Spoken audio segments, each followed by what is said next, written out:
شغف لعالم أفضل وأكرم. Assalamualaikum warahmatullahi wabarakatuh. Alhamdulillah wassalatu wassalamu ala rasulillah la hawla wala quwata illa billah. Rabbi shrah li sadri wa yassir li amri wahlul 'uqdatam min lisani yafqahu qawli. Amma ba'du. Para pemirsa dan sobat raja yang senantiasa dimuliakan oleh Allah Subhanahu wa taala.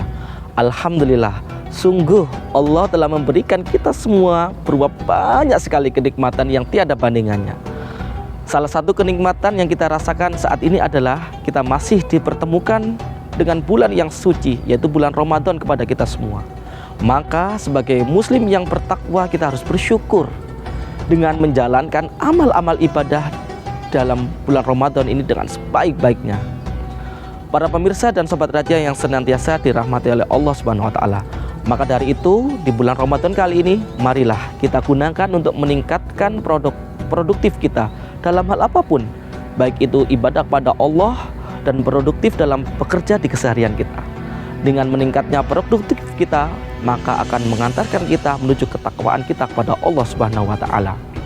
Para sobat raja dan para hadirin semuanya, produktif tidak hanya beribadah pada Allah Subhanahu wa taala seperti aktivitas kita sehari-hari, akan tetapi ibadah kita juga harus produktif.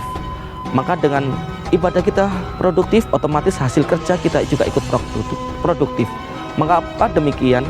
Karena di bulan Ramadan kita bisa memanajemen waktu dengan sangat baik. Lantas, bagaimana caranya supaya kita bisa produktif antara ibadah dengan bekerja? Yang pertama, niat. Niat adalah nomor satu. Karena ketika kita sudah memiliki niat untuk bekerja dengan semangat dan produktif yang sangat tinggi, maka puasa tidak menjadi alasan untuk bermalas-malasan dalam hal bekerja. Bahkan pemain sepak bola di dunia yang muslim tetap berpuasa dalam bermain sepak bola, sehingga dia mendapatkan hasil yang sangat memuaskan. Yang kedua, atur porsi makan saat berbuka dan sahur. Ingat, ketika sahur dan berbuka puasa, itulah saatnya mengisi energi dalam tubuh. Namun bukan berarti porsi makan yang diambil harus berlebihan, akan tetapi secukupnya saja. Berhentilah jika perut sudah terasa kenyang, dan untuk sahur makanlah secukupnya saja. Karena makan yang berlebihan akan membuat badan lemas dan mengantuk. Karena Allah juga tidak menyukai orang-orang yang berlebihan. Sebagaimana firman Allah Subhanahu wa taala dalam Al-Qur'an. A'udzubillahi minasyaitonirrajim. Bismillahirrahmanirrahim. Kulu washrabu wa la tusrifu. Innallaha la yuhibbul musrifin. Yang artinya, makan dan minumlah dan janganlah berlebih-lebihan. Sesungguhnya Allah tidak menyukai orang-orang yang berlebihan. Quran surat Al-A'raf ayat 31. Yang ketiga, perbanyak kegiatan positif atau kebaikan.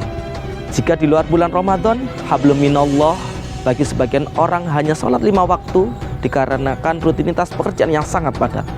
Maka di bulan Ramadan bisa menjadi lebih produktif dengan tambahan ibadah-ibadah sunnah lainnya, seperti sholat tarawih, membaca Al-Quran, zikir pada Allah, qiyamul lail, dan lain sebagainya. Demikian juga dengan hablum minannas, di mana segala bentuk ibadah dengan sesama manusia akan dilipat gandakan pahalanya dalam bulan Ramadan.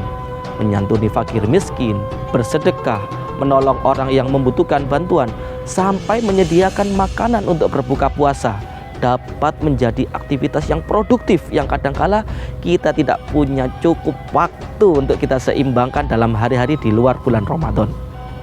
Sebagaimana firman Allah Subhanahu wa taala dalam Al-Qur'an, Quran surat Al-Ahqaf ayat 19, yang terjemahannya artinya, dan setiap orang memperoleh tingkatan sesuai dengan apa yang telah mereka kerjakan, agar Allah Subhanahu wa taala mencukupkan balasan dari perbuatan mereka dan mereka tidak dirugikan.